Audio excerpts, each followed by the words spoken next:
एकादशी में भी बड़ा कन्फ्यूजन है। इस बार क्या हुआ ना कि दीपावली में ही कन्फ्यूजन हो गया सबको कि दीपावली 20 अक्टूबर की है कि 21 की, तो 20 की मनाई। अब एकादशी जो यहाँ देव उठनी एकादशी आ रही है, वह एकादशी में भी बड़ा कन्फ्यूजन है लोगों को कि 1 नवंबर की है कि 2 नवंबर की है। आप लोग कब मना रहे हैं? कब है? कब को है मेरी माँ? है बिहारी जी में और रंगनाथ जी में, श्री रंगम में। सनातनी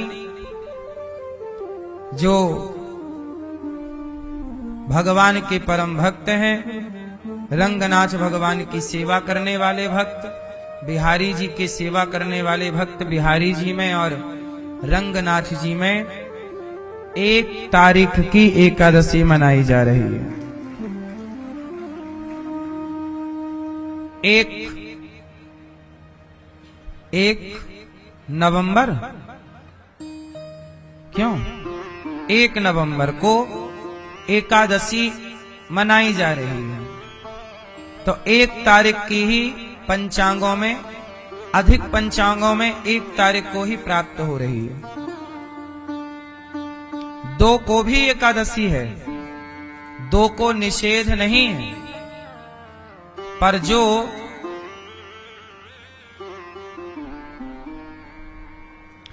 चौवन घटी की एकादशी है, वह एकादशी 1 तारीख को है, जिसका विचार किया जाता है कि किस घटी की एकादशी मनाएं। ये विद्वानों का विषय होता, फिर वो निष्कर्ष निकालते हैं। तो सबके अपने अपने मत हैं। हमारे सनातन में सबको अपना अपना मत रखने का अधिकार है। सब अपने अपने एक ही ईश्वर को मानते हैं, पर सब अपने अपने भाव से मानते हैं। तो इसलिए हमारे यहां तिथियां 2 पड़ जाती हैं कई बार। कैसे? 1 तिथि की हानि हो जाती है। ये तिथियां जो घटती बढ़ती रहती है ना, इन्हीं तिथियों को घटा बढ़ा के 3 साल में 1 अधिक मास हो जाता है, और उसी को कहते हैं पुरुषोत्तम मास। जैसे इंग्लिश में भी आपने देखा ना होगा, फरवरी 28 की होती है और जनवरी है ना 31 की होती है। जनवरी 31 की और फरवरी 28 की।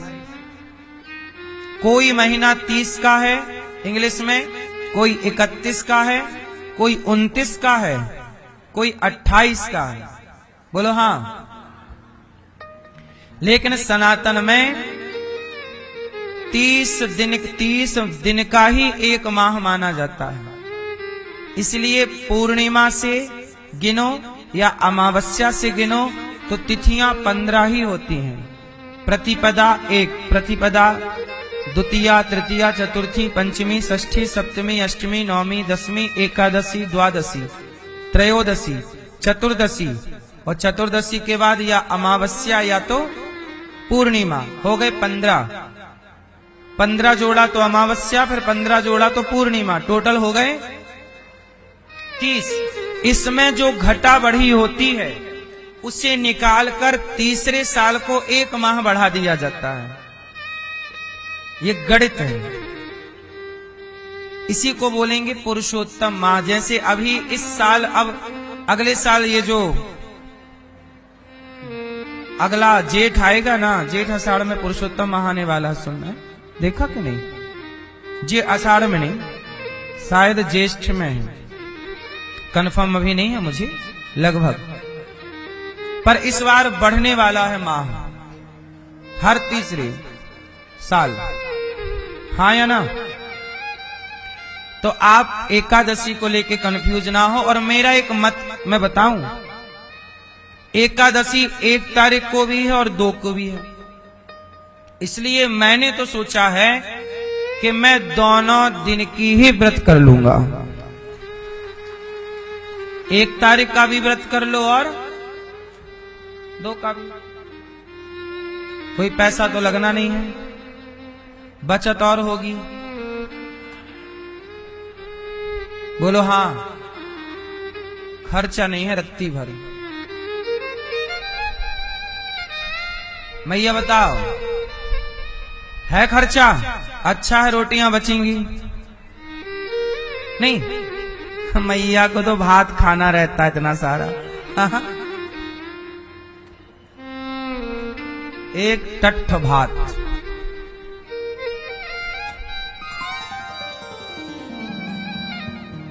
सच्चाई है ये कि हम सबको 1 तारीख को ही देवउठनी एकादशी मनानी चाहिए, परंतु यदि आपको सध सके तो 1 तारीख को और 2 तारीख को दोनों का मना लो। लेकिन मुख्य 99% जो है 99 नंबर वो 1 तारीख को दिए जा रहे हैं विद्वानों के द्वारा।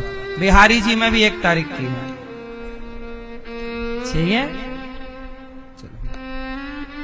तो भगवान की कृपा है। अक्षय नवमी, ये कार्तिक माह चल रहा है, इसमें देवता उठते हैं, इसे देव उठनी एकादशी कहते हैं।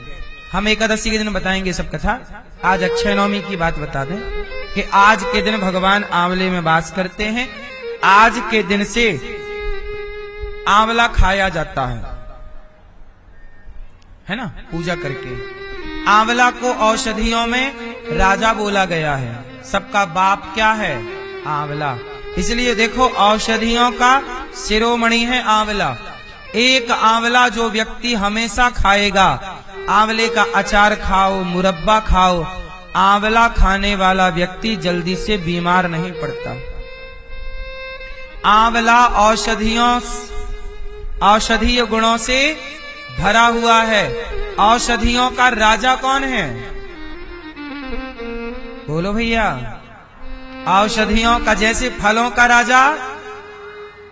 राजा आम, उसी तरह औषधियों का राजा आंवला। इसलिए 1 आंवला रोज खाने का नियम बनाओ। चाहे आंवले के अचार के रूप में खाओगे, मुरब्बा के रूप में खाओ, मुरब्बा धो के खाओ, ज्यादा मीठा फिर शक्कर शुगर ना हो, उसकी अचार खा सकते हैं, सबसे बेस्ट। ये अभी आंवला आएगा ना, तो आंवला का रस निकाल के पी लो। आंवला कैसे भी खाओ, आंवला खाओ। हम तो आंवले का अचार खाते ही खाते हैं, आंवले का रस पीते ही पीते हैं। जरा सा 2 आंवले का रस निकाल लिया, 1 घूंट पी लिया। कैसे? आंवला की चटनी सबसे बेस्ट। थोड़ा मिर्ची डालो, धनिया डालो, हल्का नमक डालो और बढ़िया मस्त सिलबट्टे वाली, वो वाली नहीं, वो वाली नहीं।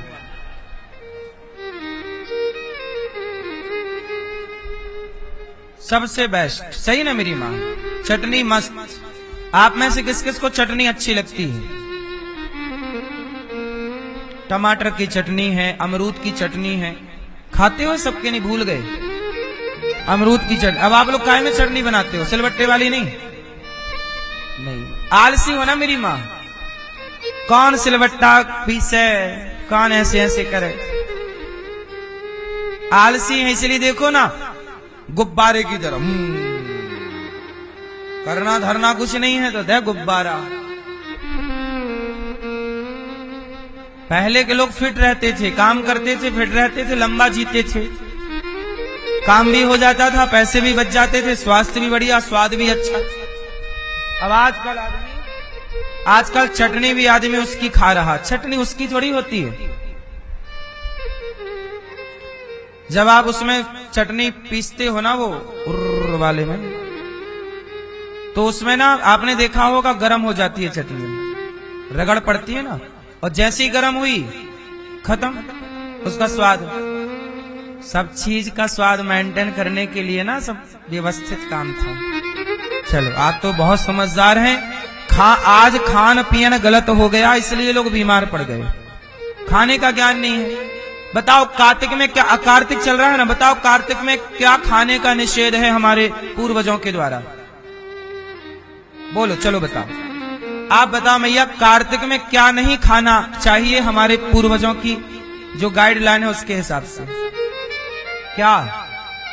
हाँ, कुंवार करेला, कार्तिक दही, मरहो ने तो परहो सही।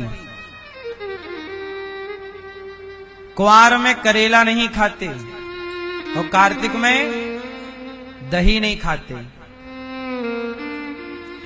इसका पूरा हमारे पूर्वजों ने निषेध बताया है कि कब क्या खाएं, कब क्या ना खाएं मेरी मां। चैते गुड़, चैते गुड़ बैसाखे तेल, जेठे पथ अषाढ़े बेल। सावन साग न भादो दही, कुंवार करेला कार्तिक दही। अगहन जीरा न पूसे घना, माघे मिश्री और फागुन चना। इन 12 से जो बचे भाई, ताघर कबहू न वैद आई। वैद कभी नहीं आता उसके घर। खाने पीने में हमारे यहाँ बड़ा विचार था पहले। कौन सा महीना चल रहा, महीने के हिसाब से खाया पिया जाता।